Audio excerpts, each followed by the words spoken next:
Welcome to today's episode of Shortens Around. I am Rajesh Karipurath. This is my take on macroeconomic and geoeconomic data points, which I find interesting. I hope you enjoy watching it as much as I enjoyed curating it. Cheers. Most personal growth happens when embarrassment becomes more expensive than change. Common sense isn't rare, it's just not scalable. Every office has that one person who replies all, and that's how you know chaos is a choice. The market is forward-looking, except when it's panicking about yesterday. An economic forecast is just confidence wearing a spreadsheet. Europe's yield curves are steepening again. Long-term borrowing now costs noticeably more than short-term. So governments are doing what households do when EMIs jump. They're refinancing shorter and hoping rates behave later. The FT notes average debt maturity slipping below 10 years for the first time since 2015. It lowers interest bills today, but quietly raises refinancing risk tomorrow. This only works if growth slows, inflation cools, and yields fall on cue. If not, today's savings become tomorrow's rollover headache, just with better suits and bigger numbers. India does not lack reforms, it lacks reform velocity. This graphic nails the real issue. Execution beats announcements. Trade, labor, land, courts, credit, all known problems, all half fixed. Markets aren't asking for miracles, they want fewer bottlenecks and fewer policy U-turns. The bet is simple. If states execute and institutions align, growth compounds. If not, reforms stay PowerPoint deep while capital stays selective. Escaping the middle income trap isn't about one big bang, it's about showing up every year without changing the rules mid-game. As Thomas and Edison said, vision without execution is hallucination. Europe is not dumping US assets yet. Officials rush to calm markets after talk of a European sell-off, pointing out that Europe holds nearly $8 trillion in US bonds and equities, making it America's biggest foreign backer by far. But here's a fine point. Most of their exposure sits in US equities and not treasuries. That's confidence, not obligation. If geopolitics keeps fraying and policy trust erodes, portfolios rebalance quietly, not dramatically. Capital does not make speeches, it just updates allocations.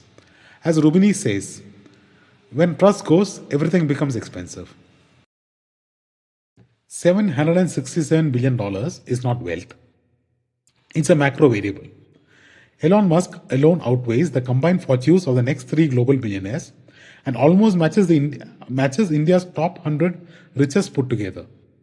This isn't about genius or risk-taking, it's the power of winner takes most markets, network effects, and equity compounding on steroids. Capital now concentrates faster than income ever can, and scale beats diversification. When markets love you, they don't nibble, they back up the truck. The US sits on nearly $39 trillion of mutual fund assets. India is at just under $1 trillion. That gap isn't about market returns, it's about household behavior. In developed markets, savings flow straight into financial assets. In India, a lot of capital still prefers gold, property, or the safety blanket of deposits. The good news, SIPs, financialisation, and demographics are finally nudging money away from bricks to balance sheets. The runway is long, but that's exactly why the compounding story is still very early. A decade in, Startup India has delivered scale, but not depth. Registration surged, then slowed. Activity clustered in a few states, while over 65% of startups remain stuck in ideation or validation. Traditional sectors dominate, global category leaders don't. Capital and policy help create many startups, but not enough big ones. The next phase is not about more registrations, it's about fewer, stronger firms that scale, export, and survive. Quantity got us headlines, quality decides outcomes. As Peter Thiel said, first you get scale, then you get power. India's exports hit $330 billion this year, and the mix finally looks modern. Electronics jumped 35%, engineering goods stayed strong, and the US absorbed nearly $66 billion, up almost 10%. China quietly climbed into the top 3 with a 37% surge, while old pillars like petroleum and gems faded. Translation: value-added manufacturing is doing the heavy lifting and not commodities. The direction is right. Now the challenge is scale, consistency, and staying competitive when global demand wobbles. In 1986, the Sensex was a tight club of manufacturers, utilities, and all economy giants. Fast forward to 2025, and the cast has completely changed. Banks, tech, telecom, aviation, and capital markets now run the show. Yet only 6 companies survived the full journey. That's a real lesson. Indices evolve, economies upgrade, and disruption is the default setting, not a phase. Long term wealth and equities isn't about predicting the next hot sector, it's about backing businesses that adapt while others quietly exit stage left. In markets, permanence is rare, and survival is the ultimate alpha.